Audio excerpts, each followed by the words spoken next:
అదరగొట్టే కారం రంగు రుచి ఆచి కారం పొడి. బీఆర్ఎస్ వర్కింగ్ ప్రెసిడెంట్ కేటీఆర్ ఉదయం సిట్ విచారణ ముందు హాజరు కానున్నారు.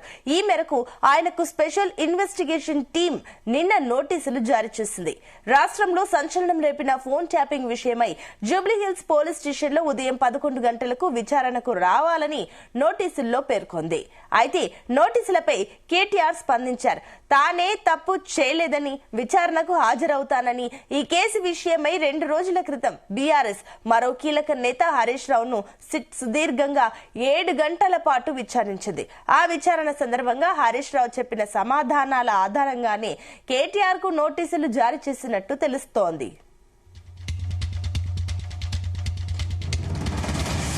ఇదే అంశానికి సంబంధించి మరిన్ని డీటెయిల్స్ మా కరెస్పాండెంట్ వంశీకృష్ణ అందిస్తారు. Vamsi, good morning.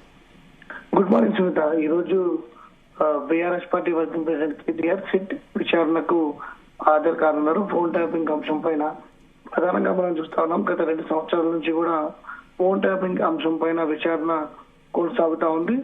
ప్రధానంగా ఫోన్ ట్యాపింగ్ కి సంబంధించి 2 రోజుల క్రితం అటు బీఆర్ఎస్ పార్టీ ఎమ్మెల్యే మాజీ మంత్రి హరీష్ రావుని సిట్ అధికారులు పిలిచినటువంటి సందర్భం కూడా మనం చూస్తా ఉన్నాము. ప్రభాకర్ రావు కావచ్చు, దాంతో పాటుగా పలువురు ఇచ్చినటువంటి స్టేట్మెంట్ ఆధారంగానే అటు మాజీ మంత్రి హరీష్ రావుని పిలిచినటువంటి సందర్భం మనం చూస్తా ఉన్నాము. కొంత సాక్షిగా ఆయనని విచారించినటువంటి సందర్భం కూడా మనం చూస్తా ఉన్నాము. హరీష్ రావు ఫోన్ ట్యాప్ అయినట్టు కూడా అటు సిట్ హరీష్ రావు దృష్టికి తీసుకెళ్లిన సందర్భం కూడా మనం చూస్తా ఉన్నాము. ఆ విధంగా వార్తలు వచ్చినటువంటి సందర్భం కూడా మన దగ్గర తెలిసిందే. దాంట్లో భాగంగా నిన్న సిఆర్పిఐసి 160 కింద కూడా అటు BRS party working president KTR కి నిన్న నందినగర్ లోని ఆయన నివాసంలో నోటీసులు ఇచ్చినటువంటి సందర్భం కూడా మనం చూస్తా ఉన్నాం. ఆయన ఆ సమయంలో సిరిసిల్ల పర్యటనలో ఉన్నటువంటి సందర్భం కూడా మనకు కనిపిస్తా ఉంది.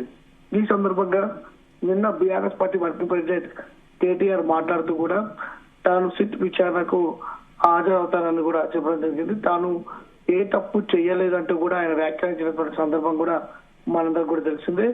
ప్రజెంట్ సిట్ విచారణకు సంబంధించి మాత్రం ఏదైతే సిట్ విచారణకు సంబంధించి అధికార మార్పిడి జరిగిన తర్వాత పెద్ద ఎత్తున విచారణలు కొనసాగుతున్న సందర్భం కూడా మనకు కనిపిస్తా ఉంది. సజ్జన నేతృత్వంలో మాత్రం ఈ యొక్క సిట్ విచారణ కొనసాగుగా కనిపిస్తా ఉంది. అటు ఏదైతే అసెంబ్లీ సమావేశాల కంటే ముందే అసెంబ్లీ సమావేశాల అనంతరం బీఆర్ఎస్ పార్టీ అగ్రనేతలకు అటు హరీష్ రావు కావచ్చు, కేటీఆర్ కావచ్చు, కేసీఆర్ కూడా నోటీసులు ఇస్తారంటూ కూడా వార్తలు వచ్చినటువంటి విషయం మనందరికీ కూడా తెలిసింది. దాంట్లో భాగంగా అటు బీఆర్ఎస్ పార్టీ నేతలకు కూడా అటు ఏదైతే నోటీసులు ఇస్తున్నటువంటి సందర్భం మనందరం కూడా చూస్తా ఉన్నాము. ఇప్పటికే ఈ కేసు అంశం పైన చిరుమర్తి లింగయ్య కావచ్చు, దాంతో పాటుగా నవీన్ రావు కావచ్చు ఇప్పటికే సిట్ విచారణ చేసినటువంటి విషయం మనందరికి కూడా తెలిసిందే. ప్రధానంగా ఎన్నికల సమయం అప్పుడు ఫోన్ ట్యాపింగ్ చేశారంటూ, దాంతో పాటుగా సొంత అవసరాల కోసం ఇల్లీగల్ గా ఫోన్ ట్యాప్ చేశారంటూ కూడా ఆరోపణలను ఎదుర్కొంటున్న సందర్భం మనం చూస్తున్నాం. ఇందులో పారిశ్రామికవేత్తలు కావచ్చు, సినిమా యాక్టర్స్ కావచ్చు, ఇలా అన్ని రంగాల వారి ఫోన్ ట్యాప్ జరిగినట్టు కూడా చెప్తా ఉన్నారు. ఇందులో ప్రధాన సూత్రధారైనటువంటి ప్రభాకర్ రావు మాజీ ఇంటెలిజెన్స్ చీఫ్ ఆధ్వర్యంలో ఈ యొక్క ఫోన్ ట్యాప్ జరిగినట్టు కూడా సిట్ అయితే ఒక నిర్ధారణకు వచ్చినటువంటి సందర్భం కూడా మనకు చాలా స్పష్టంగా అర్థమవుతున్నటువంటి పరిస్థితి మనం చూస్తాను. మొత్తం మీద సిట్ మాత్రం విచారణను వేగవంతం చేసినటువంటి సందర్భం మనకు కనిపిస్తా ఉంది. మరోపక్క బీఆర్ఎస్ పార్టీ నేతలు మాట్లాడుతూ రాజకీయంగా ఎదుర్కోలేకనే ఎప్పుడు ఎన్నికలు వచ్చినా తమ పైన కక్ష సాధింపు చర్యలు తీసుకోవడానికి మాత్రమే అటు ప్రభుత్వం సిట్ విచారణ పేరుతోటి తమకు నోటీసులు ఇస్తూ తమను వేధింపులకు గురి చేస్తుందంటూ కూడా ఆయన చెప్పినటువంటి సందర్భంగా మనం చూస్తున్నాము. బొగ్గు గనుల పైన ఏదైతే బొగ్గు గనుల అంశం పైన విచారణ చేపట్టాలంటూ కూడా బీఆర్ఎస్ పార్టీ డిమాండ్ చేసినటువంటి సందర్భం కూడా మనకు కనిపిస్తోంది. ఈ అంశం తెరపైకి వచ్చినటువంటి నేపథ్యంలో ఎక్కడ ప్రభుత్వం ఇరకాటంలో పడుతుందన్న ఉద్దేశంతోనే తమకు సిట్ నోటీసులు ఇస్తున్నారు అంటూ కూడా BRS party working president KTR కావచ్చు, దాంతో పాటుగా మాజీ మంత్రి హరీష్ రావు వ్యాఖ్యానించినటువంటి సందర్భం కూడా మనం చూస్తున్నాం. సునీత. అయితే వంశీ, నిన్న ఫామ్ హౌస్ లో అటు కేటీఆర్, హరీష్ రావు, అదేవిధంగా కేసీఆర్ భేటీ అయినట్లు సమాచారం ఉంది. ఏంటి ఈ భేటీలో వాళ్ళు ఎలాంటి అంశాలను డిస్కస్ చేశారు? ఈ రోజు జరిగే ఈ విచారణకు సంబంధించి కూడా ఏమైనా మాట్లాడారా? అంటే వరుసగా సిట్ నోటీసులు ఇస్తున్నటువంటి విషయం మనం చూస్తా ఉన్నాము. తదుపరి ఎవరికి నోటీసులు ఇస్తారు అనేది కూడా ఒక ఇంత ఆసక్తి నెలకొన్నటువంటి సందర్భం కూడా మనం చూస్తా ఉన్నాము. ప్రధానంగా సిట్ నోటీసులు ఇప్పటికే మాజీ మంత్రి హరీష్ రావుకి ఇచ్చారు. తదుపరి వర్కింగ్ ప్రెసిడెంట్ కేటీఆర్ ఇచ్చారు. ఇంకా మిగిలి ఉన్నది ఆనాటి ముఖ్యమంత్రి కేసీఆర్. బీఆర్ఎస్ పార్టీ నేత కేసీఆర్ కూడా నోటీసులు ఇస్తారు అంటూ కూడా వార్తలు బయటకు వస్తా ఉన్నాయి. ఇప్పటి వరకు ఈ ఫోన్ ట్యాపింగ్ అంశంలో అందరినీ విచారించినటువంటి విషయం మనకు తెలిసిందే.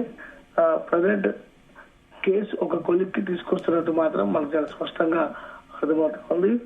టాప్ 3 బీఆర్ఎస్ పార్టీల ఆ రోజు ఏదైతే ప్రధానంగా ముగ్గురు కీలకంగా వ్యవహరించినటువంటి వారు ప్రభుత్వంలో, ఒకటి బీఆర్ఎస్ పార్టీ అధినేత కేసీఆర్, మాజీ ముఖ్యమంత్రి హరీష్ రావు, కేటీఆర్. ప్రభుత్వంలో వీరు చెప్పిందే వేదం. అలాంటిది చివరికి ప్రజెంట్ హరీష్ రావుని సాక్షిగా విచారించారు. తదుపరి BRS party working president KTR ని ఈ రోజు విచారించబోతా ఉన్నారు. తదుపరి మిగిలింది మాత్రం బీఆర్ఎస్ పార్టీ అధినేత కేసీఆర్ కి త్వరలో నోటీసులు ఇవ్వబోతా ఉన్నారు. ఈ సందర్భంగా హరీష్ రావుని సిట్ ఎలాంటి ప్రశ్నలు అడిగింది అనే వాటికి సంబంధించి కూడా కావచ్చు, సిట్ విచారణ కావచ్చు, దాంతోపాటు ఇతర అనేక అంశాలపైన కూడా బీఆర్ఎస్ పార్టీ అధినేత కేసీఆర్ నిన్న ఫామ్ హౌస్ లో BRS party working president KTR తో కావచ్చు, మాజీ మంత్రి హరీష్ రావు తో కూడా సమావేశం నిర్వహించినటువంటి పరిస్థితి మనం చూడొచ్చు సునీత. అయితే వంశీ, ఇప్పుడు మీరు అన్నట్లు కూడా మొన్న హరీష్ రావు, ఈ రోజు కేటీఆర్ అండ్ ఇప్పుడు నెక్స్ట్ కేసీఆర్ అన్న డౌట్లు కూడా మీరు అన్నట్లుగా వ్యక్తం అవుతున్నాయి. అయితే కేసీఆర్ టార్గెట్ గానే ఇవన్నీ జరుగుతున్నాయి అనుకోవచ్చా? ఖచ్చితంగా సిట్ విచారణకు సంబంధించి చూస్తే మాత్రం కాళేశ్వరం విచారణకు ఇప్పటికే కమిషన్ వేసిన సందర్భంలో కమిషన్ ముందు బీఆర్ఎస్ పార్టీ కేసీఆర్ హాజరయ్యారు, విచారణను ఎదుర్కొన్నారు. తన పరిధిలో ఉన్నటువంటి అంశాలను కూడా ఆయన చెప్పినటువంటి పరిస్థితి మనం చూస్తా ఉన్నాం. ప్రజెంట్ ఈ సిట్ విచారణ ఆనాడు ఇంటెలిజెన్స్ చీఫ్ ప్రభాకర్ రావు ఆదేశానుసారం పలువురు కీలక అధికారులు ఎవరైతే ఫోన్ ట్యాప్ లో పాల్గొన్నారో వారందరూ కూడా విచారణ ఎదుర్కొన్నటువంటి సందర్భం కూడా మనం చూస్తా ఉన్నాం. ప్రధాన ప్రతిపక్షమైనటువంటి బీఆర్ఎస్ పార్టీ నేతలు మాట్లాడుతూ తమ అధినాయకుని మానసికంగా దెబ్బతీయాలని, దాంతో పాటుగా బీఆర్ఎస్ పార్టీని దెబ్బతీయాలనే ఉద్దేశంతోనే కేసీఆర్ గారికి త్వరలో నోటీసులు ఇవ్వబోతున్నారు అంటూ కూడా బీఆర్ఎస్ పార్టీ నేతలు మాట్లాడుతున్నటువంటి సందర్భం మనకు కనిపిస్తా ఉంది. ఇప్పటికే మాజీ మంత్రులు హరీష్ రావు కావచ్చు, కేటీఆర్ కు నోటీసులు ఇచ్చేటువంటి నేపథ్యంలో ఖచ్చితంగా తదుపరి బీఆర్ఎస్ పార్టీ అధినేత కేసీఆర్ కే రాబోతున్నాయని, తమను రాజకీయంగా ఎదుర్కోలేకనే బీఆర్ఎస్ పార్టీ నేతలకు నోటీసులు ఇస్తున్నారంటూ కూడా బీఆర్ఎస్ పార్టీ నేతలు మాట్లాడుతున్న సందర్భం మనం చూడొచ్చు సునీత. అయితే వంశీ, మరోపక్క ఈ రోజు కేటీఆర్ విచారణ ఉండడం, ఆల్రెడీ కేటీఆర్ కి నోటీసులు వెళ్లిన వెంటనే అటు ఓయూలో బీఆర్ఎస్వీ నేతల్ని ముందస్తుగా అదుపులోకి తీసుకున్నట్లు కూడా తెలుస్తుంది. ఏంటి, ఎందుకు ఇప్పుడు సిచ్యువేషన్ ఏంటి? ఖచ్చితంగా మనం చూసాము, మాజీ మంత్రి హరీష్ రావు విచారణ ఎదుర్కొన్నటువంటి సందర్భంలో పలువురు బీఆర్ఎస్ పార్టీ నేతలు బంజారాహిల్స్ పిఎస్ వద్ద ఆందోళన చేసినటువంటి పరిస్థితి కూడా మనం చూస్తా ఉన్నాం. ప్రధానంగా తెలంగాణ భవన్ కి ఈ రోజు 9 గంటల కల్లా కూడా పెద్ద ఎత్తున బీఆర్ఎస్ పార్టీకి చెందినటువంటి నాయకులు కావచ్చు, దాంతో పాటుగా బీఆర్ఎస్ వీకి చెందినటువంటి నాయకులు కూడా పెద్ద ఎత్తున చేరుకునే అవకాశం ఉన్నటువంటి నేపథ్యంలో ముందస్తుగా స్టూడెంట్ వింగ్ కి సంబంధించినటువంటి నేతలు ఎవరైతే ఉన్నారో, ప్రధానంగా ఉస్మానియా యూనివర్సిటీలో ఎవరైతే ఉన్నారో వారందరినీ కూడా అరెస్టు చేసి పోలీస్ స్టేషన్ కు తీసుకుపోయినటువంటి సందర్భం కూడా మనం చూస్తున్నాము. రాష్ట్ర వ్యాప్తంగా కూడా అనేక జిల్లాల్లో కూడా బీఆర్ఎస్ కి సంబంధించినటువంటి నేతలు పెద్ద ఎత్తున, స్టూడెంట్ వింగ్ కి సంబంధించిన నేతలు పెద్ద ఎత్తున వచ్చే అవకాశం ఉన్నటువంటి నేపథ్యంలో ముందస్తు అరెస్టులు చేసి పోలీస్ స్టేషన్ కు తరలించినటువంటి సందర్భం కూడా మనకు చాలా స్పష్టంగా కనిపిస్తుంది Sunitha. Right, thank you Vamsi.